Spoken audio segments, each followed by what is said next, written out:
వర్ధిల్లాలి జర్నలిస్టుల ఐక్యత, వర్ధిల్లాలి జర్నలిస్టుల ఐక్యత, వర్ధిల్లాలి జర్నలిస్టుల ఐక్యత, వర్ధిల్లాలి జర్నలిస్టుల ఐక్యత, వర్ధిల్లాలి. సాధిస్తాం జర్నలిస్టుల సమస్యలు పరిష్కరించాలి, జర్నలిస్టుల సమస్యలు పరిష్కరించాలి, పరిష్కరించాలి జర్నలిస్టుల ఐక్యత, వర్ధిల్లాలి జర్నలిస్టుల ఐక్యత, వర్ధిల్లాలి. తెలంగాణ రాష్ట్రంలో దాదాపుగా 40,000 మంది జర్నలిస్టులు మీడియా రంగంలో కొనసాగుతున్నారు. తెలంగాణ ప్రభుత్వం అధికారంలోకి రాకముందు గత ప్రభుత్వమైనా ప్రస్తుత ప్రభుత్వమైనా అధికారంలోకి రాకముందు జర్నలిస్టులను మేము కంటికి రెప్పలా కాపాడుకుంటామని చెప్పేసి చెప్పడం జరిగింది. అధికారంలోకి వచ్చిన తర్వాత జర్నలిస్టులను విస్మరిస్తున్నారు.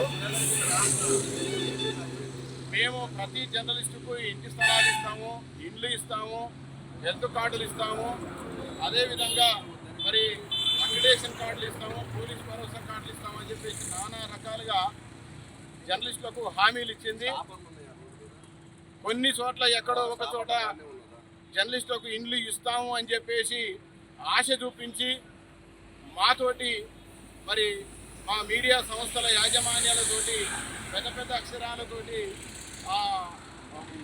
పత్రికలలో రాయించుకున్నారు, టీవీలలో చెప్పించుకున్నారు. సమాజం అంతా ఇక జర్నలిస్టులకు ఏం పర్వాలేదు అని అనుకున్న తర్వాత ఇప్పుడు ప్రభుత్వం తిరిగి వెనకడుగు వేసింది, జర్నలిస్టులను విస్మరించింది.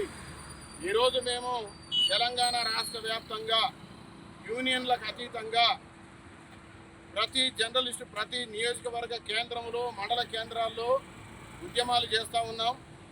మీరు చెప్పినటువంటి జర్నలిస్టులకు ఇచ్చిన హామీలను నిలబెట్టుకోండి. ముఖ్యమంత్రి రేవంత్ రెడ్డి గారు మీరు జర్నలిస్టులకు ఇచ్చినటువంటి హామీలు ఇంటి స్థలం ఇస్తానన్నారు, ఇల్లు ఇస్తానన్నారు.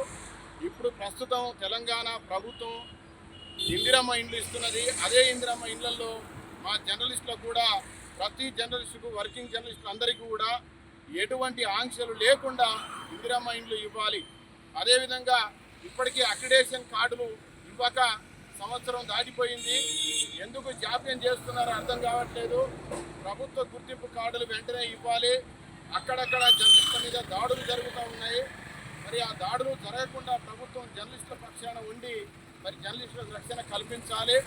భావ ప్రకటన స్వేచ్ఛకు మరి భంగం కలిగించకుండా ప్రభుత్వం చూడాలని చెప్పేసి కూడా రాజ్యాంగంలో ఆర్టికల్ 19 ప్రకారంగా భావ ప్రకటన స్వేచ్ఛను మరి కాపాడాలని చెప్పేసి కూడా మేము కోరుతా ఉన్నాం. ఈరోజు మునగాల మండల కేంద్రములో మరి ఈరోజు ఈ నిరసన కార్యక్రమం చేపడతా ఉన్నాం. యూనియన్లకు అతీతంగా మేము డిమాండ్ చేస్తూ ఉన్నాం. ప్రతి జర్నలిస్టు ఇందిరమ్మ ఇల్లు ఇవ్వాలి, అక్రిడేషన్ కార్డులు ఇవ్వాలి, హెల్త్ కార్డులు ఇవ్వాలి, అదేవిధంగా పోలీస్ భరోసా కార్డులు ఇవ్వాలి. జర్నలిస్టుల మీద దాడులు జరగకుండా చూడాలని, ఇంకా జర్నలిస్టులు ఎదుర్కొంటున్న సమస్యలన్నింటినీ కూడా పరిష్కరించాలని చెప్పేసి కూడా మేము డిమాండ్ చేస్తూ మరి ప్రెస్ అకాడమీ చైర్మన్ గారు శ్రీనివాసరెడ్డి గారు మీకు ఎంతో అపారమైన అనుభవం ఉంది. మీరు కూడా దృష్టి సారించి వెంటనే సమస్యలని పరిష్కరించాలని చెప్పేసి కూడా ఈ యొక్క ధర్నా ముఖంగా మేము కోరుతా ఉన్నాం. వర్ధిల్లాలి జర్నలిస్టుల ఐక్యత, వర్ధిల్లాలి జర్నలిస్టుల ఐక్యత, వర్ధిల్లాలి జర్నలిస్టుల ఐక్యత. జై జర్నలిస్ట్, జై జర్నలిస్ట్, జై journalist.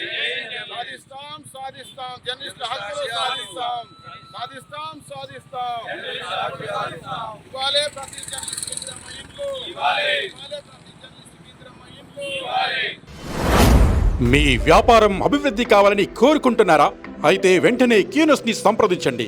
Schools, colleges, banks, shops, office promotions, land promotions, political promotions, restaurant promotions, hospital promotions, పుట్టినరోజు వేడుకలు, శుభకార్యాలు, వ్యాపారాలు ఏవైనా, సందర్భం ఏదైనా ఇప్పుడే క్యూనస్ ద్వారా తెలియజేయండి. మీ వ్యాపారాన్ని అభివృద్ధి చేసుకోండి.